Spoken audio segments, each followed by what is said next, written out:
మరి శృతి మించిలా నన్ను మై మరపించకలా తడబడి తల వంచిలా తలపును అని చేస్తే ఎలా మరేం చెయ్యనే నీతో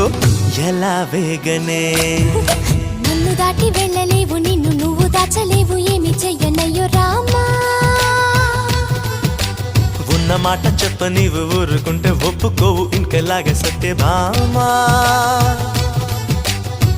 అనుకున్నా తప్పు కదా మోమాటం ముప్పు కదా